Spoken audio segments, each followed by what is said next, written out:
Ang mahirap lang kasi dito,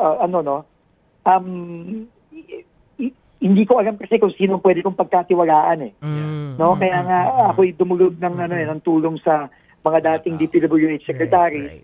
Kasi I need to know sino ba ang pwedeng pagkatiwalaan dito, no? At ikalawa, mag-isa pa lang ako dito ngayon, no? Hindi pa na-appoint yung ating mga recommending team, no? Although tumutulong na silang paunti-unti, pero syempre, habang hindi sila na-appoint, hindi sila pwedeng pumunta sa mga opisina, hindi sila pwedeng mangalkal ng dokumento. Proseso ito, pero hopefully, no, in the next few days, bibilis tayo ng konti pa dito. So, Sec Vince, yun pala yung context kung bakit may lumabas na kayo'y nais makipagpulong sa mga former secretaries, including Senator Villar, Senator Mark Villar. Well, hindi pa naman, meron na bang update doon, Sec Vince, kung matutuloy na yung pakipag-usap niyo sa kanya? Wala pa po. Nag-aayos lang po kami ng schedule. Pero kailangan ko po kasing marinig at maintindihan lahat ng mga dating umupo dito sa upuan ko ngayon.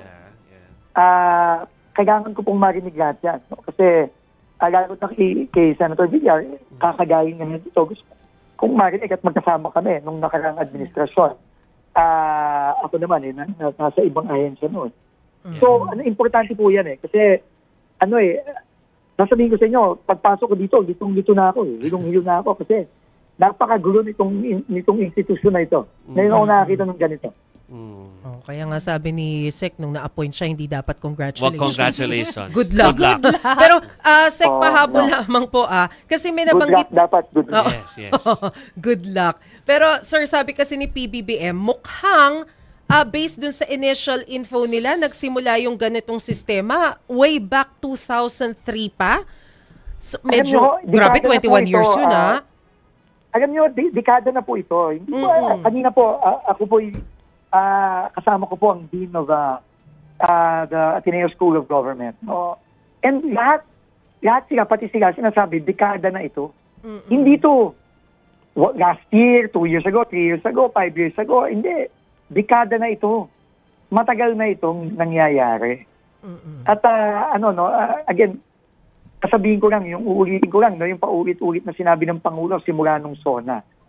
No, kailangan ayusin na natin ito ngayon. Kaya ito nga pong independent commission na itatayo ng ating Pangulo, napaka-importante po nito. Kasi napakalaki po ng sakop nitong problemang ito. No, napakalawak po nito. At hindi ito kaya ng DPWH lang. Hindi natin pwedeng imbestigahan yung sarili nating institusyon eh.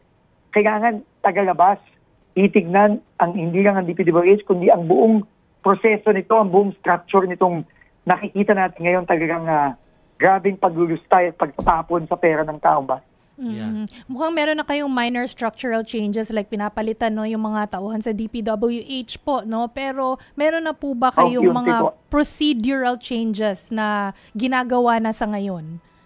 Yan din po ang isa sa mga pinag-usapan namin ng mga dating DPWH secretaries. Marami po ako nakuhang mga magandang ideya sa kanila.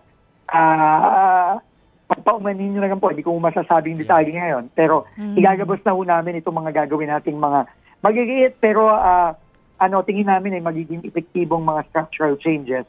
Pero ito, proseso po ito. No? Hindi ibig sabihin, may gagawin tayo ngayon, yun na yun. Hindi, tuloy-tuloy po ito at matagal po ito.